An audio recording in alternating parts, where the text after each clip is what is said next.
आज की तमाम बड़ी खबरें नॉन-स्टॉप न्यूज में। अफगानिस्तान में तालिबान ने अपनी अंतरिम सरकार का ऐलान कर दिया है। मुल्ला हसन अखुंद को प्रधानमंत्री की जिम्मेदारी दी गई है। इस अंतरिम सरकार में 2 डिप्टी पीएम होंगे। मुल्ला अब्दुल गनी बरादर और मुल्ला अब्दुल सलाम हनाफी को अखुंद का डिप्टी बनाया गया है। आमिर खान मुत्ताकी इस सरकार का विदेश मंत्री होगा।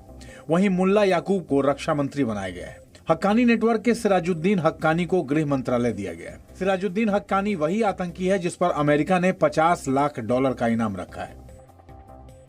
मोहतरम अलहाज मुल्ला मोहम्मद हसन अखुंद सरपरस्ती रियासत वज़रा,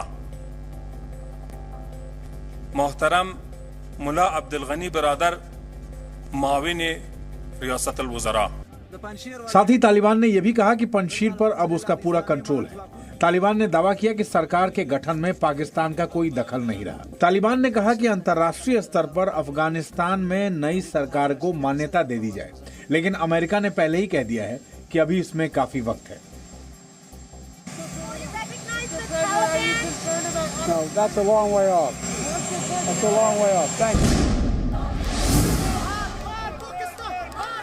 अफगानिस्तान में पाकिस्तान के खिलाफ जबरदस्त प्रदर्शन हो रहे हैं। काबुल में आज बड़ी संख्या में महिलाएं पाकिस्तान के खिलाफ सड़कों पर उतरी। काबुल में पाकिस्तान के दूतावास के बाहर लोगों ने विरोध प्रदर्शन किया। प्रदर्शनकारियों ने पाकिस्तान मुर्दाबाद के नारे भी लगाए। अफगान प्रदर्शनकारी राष्ट्रपति भवन और काबुल के सीरीना होटल की तरफ जाने लगे, लेकिन उन्हें रोकने के लिए तालिबानी आतंकियों ने हवा में फायरिंग करनी शुरू कर दी। काबुल के सीरीना होटल में ही पाकिस्तानी खुफिया एजेंसी ISI के प्रमुख फैज हमीद रुके हुए हैं। कई जगहों पर तालिबानियों ने प्रदर्शन कर रही महिलाओं के साथ मारपीट भी की। तालिबान ने विरोध प्रदर्शन के मीडिया कवरेज को भी रोका।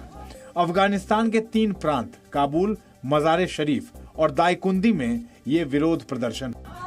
अफगान मीडिया के मुताबिक तालिबान ने परवान प्रांत में पाकिस्तान के खिलाफ प्रदर्शन कर रहे एक शख्स की गोली मारकर हत्या कर दी। अफगानिस्तान में मौजूदा हालात और तालिबान सरकार में पाकिस्तान की दखलंदाजी के खिलाफ अफगानी लोगों में काफी आक्रोश है। ईरान की राजधानी तेहरान में भी अफगानी लोगों ने पाकिस्तानी दूतावास के सामने विरोध प्रदर्शन किए। हरियाणा के करनाल में किसानों का विरोध प्रदर्शन जारी है। किसानों ने करनाल मंडी से मिनी सचिवालय तक विरोध मार्च निकाला। इस दौरान पुलिस ने राकेश टिकैत समेत कई किसान नेताओं को हिरासत में ले लिया। इससे पहले हरियाणा सरकार की पहल पर राकेश टिकैत समेत 11 सदस्यों का किसानों का प्रतिनिधि मंडल मिनी सचिवालय में प्रशासन से बातचीत करने को गया था, लेकिन यहाँ कोई भी नतीजा नहीं निकला। ना बात बनी नहीं, जाल लग रहे जनता के बीच में जाएंगे उन्हें बताऊंगा। हरियाणा के मुख्यमंत्री मनोहर लाल ने किसानों से बातचीत से समाधान निकालने की उम्मीद जाहिर की थी।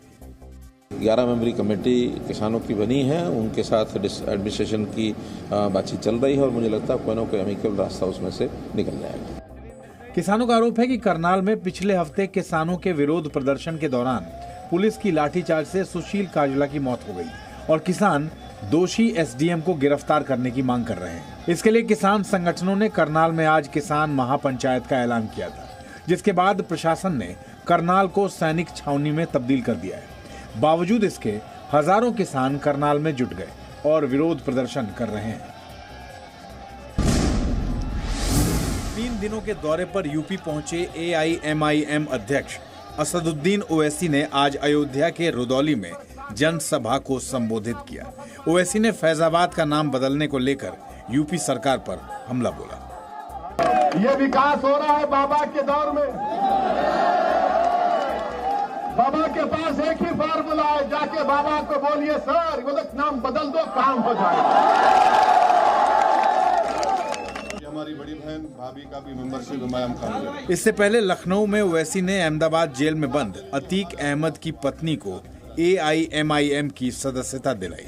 ओवैसी ने कहा कि उनकी पार्टी यूपी में 100 से अधिक सीटों पर चुनाव लड़ेगी। बीजेपी ने कहा कि ओवैसी चाहे जितनी सीट पर चुनाव लड़ें, कोई फर्क नहीं पड़ेगा। चाहे जितनी सीटों पर लड़े उससे कोई फर्क नहीं पड़ता। संघ प्रमुख मोहन भागवत ने एक बार फिर दोहराया कि हिंदुओं और मुसलमानों के पूर्वज एक हैं और अंग्रेजों ने इन दोनों समुदायों के बीच गलत धारणा बनाई। हम भारत माता के पुत्र हैं, हम समान पूर्वजों के वंशज हैं, हम सबको स्वीकार करने वाली उदार भारतीय संस्कृति के वंशज हैं, विरासतदार हैं। मोहन भागवत ने ये बातें पुणे में ग्लोबल स्ट्रेटेजिक पॉलिसी फाउंडेशन के कार्यक्रम में कही। बीएसपी अध्यक्ष मायावती ने आज लखनऊ में प्रबुद्ध वर्ग सम्मेलन को संबोधित किया और ब्राह्मणों को किसी के बहकावे में नहीं आने की अपील की। मायावती ने मोहन भागवत के बयान पर जवाब भी दिया। मैं उनसे ये पूछना चाहती हूँ कि यदि हिंदुओं व मुसलमानों के पूर्वज एक ही हैं, तो फिर आरएसएस व इनकी बीजेपी यहाँ हर स्तर पर मुसलमानों के साथ सोतेला रवैया क्यों अपना रही है?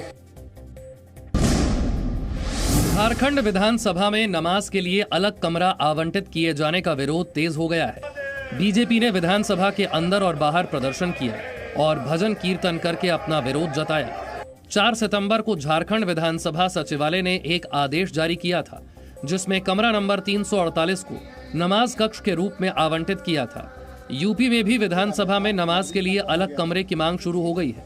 कानपुर से समाजवादी पार्टी के विधायक ने कहा कि उन्होंने विधानसभा अध्यक्ष को इसके लिए सुझाव दिए हैं।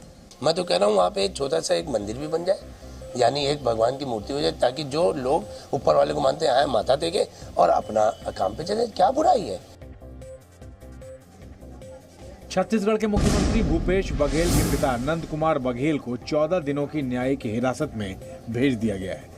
नंद कुमार बघेल को आज ही आगरा में गिरफ्तार कर रायपुर कोर्ट में पेश किया गया था। नंद कुमार बघेल पर जाति विशेष पर विवादित बयान देने का आरोप है। मामले की अगली सुनवाई 21 सितंबर को होगी। अभी नंद कुमार बघेल को सेंट्रल जेल में रखा गया है।